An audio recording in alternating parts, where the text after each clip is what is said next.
Greetings! You're watching Septum Sen versus the World. I'm Septum Sen. Well, today I'm going to be doing sort of a hurried review because I want to make sure I keep this page active, though I am in the middle of trying to transfer a lot of things. DVDs are going to be disappearing from all these shelves, and they have been. It's just you can't see it because it's down there. I mean, let me show you here. As you can see, I'm loading them into boxes and transporting them out.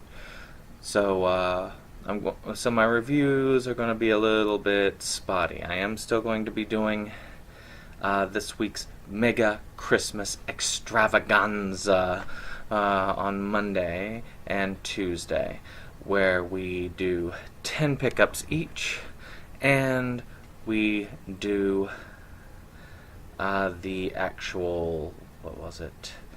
And we do 2 weeks worth of releases so that you will be able to keep up. I don't want anybody staying uninformed. For those few who actually do keep up with it, I want to keep up with that. So even during this transition, you're going to see that.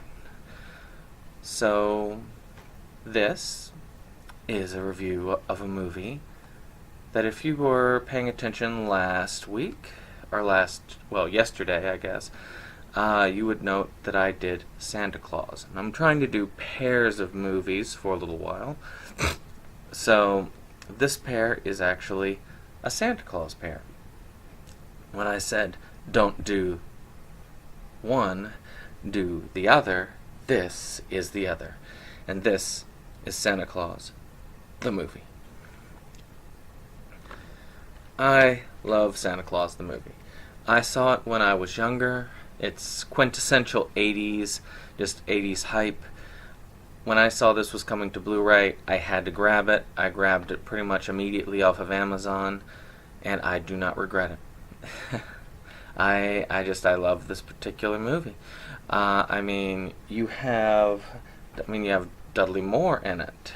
He does an excellent performance as Patch, and you have a lot of people. You've got John Lithgow in it. I mean, that right there is fun, and you don't have creepy reindeer. Matter of fact, you have nice reindeer, cute reindeer. I mean, like this. So, let's talk about what this is about.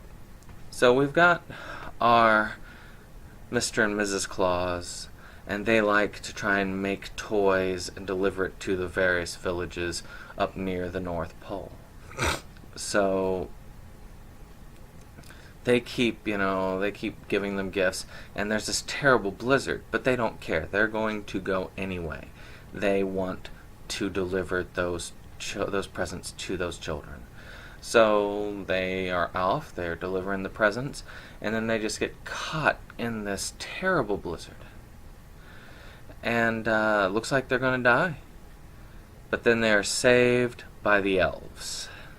And those elves take them to the North Pole, where he can then deliver gifts to all of the children throughout the world. So this is sort of a Santa Claus origin story, if you will.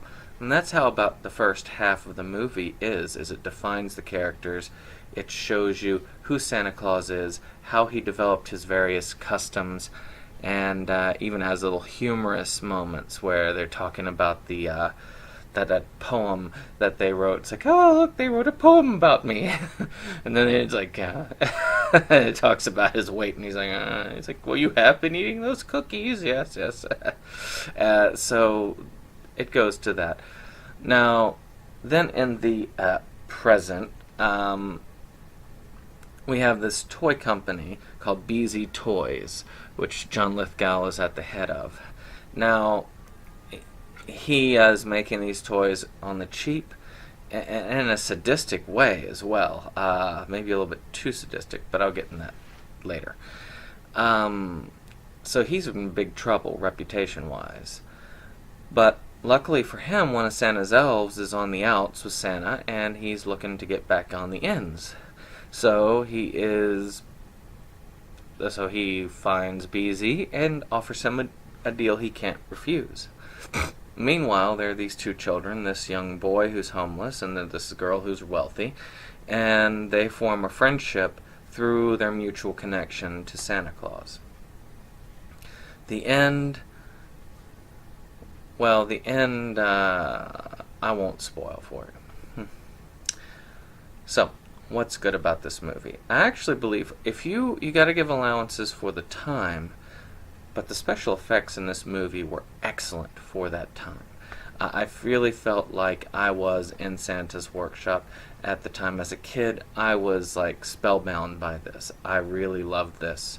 Now, as an adult, I still like this. This still has some magic to it. I was actually quite surprised at how much it did still have. So, I think that's actually a positive end of this series. Another one, well,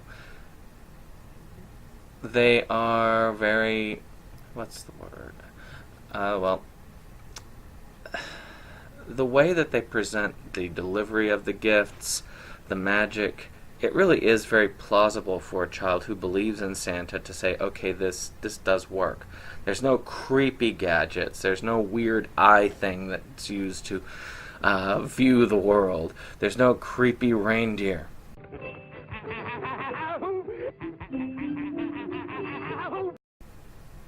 Okay, I was ready for that one.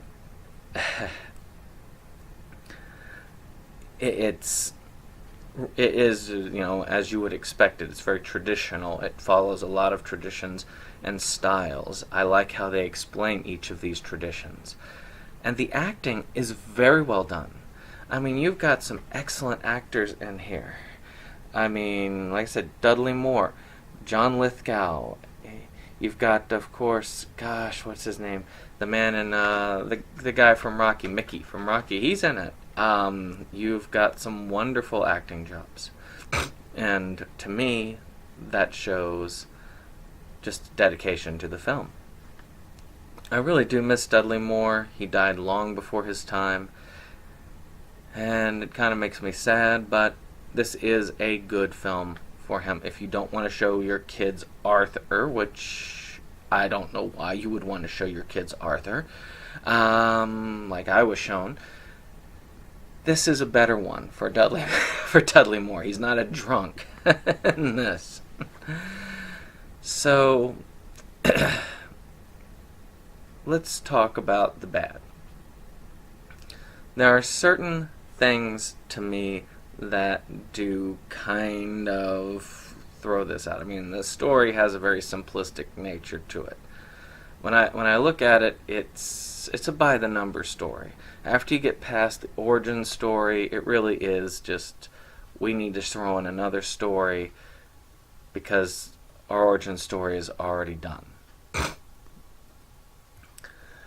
But still, well acted. I mean, like I said, John Lithgow plays a perfectly evil guy, but is he a little bit too evil? What would it cost?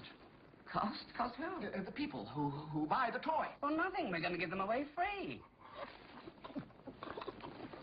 Oh, that's fantastic. How do you turn your face so red so fast? For free?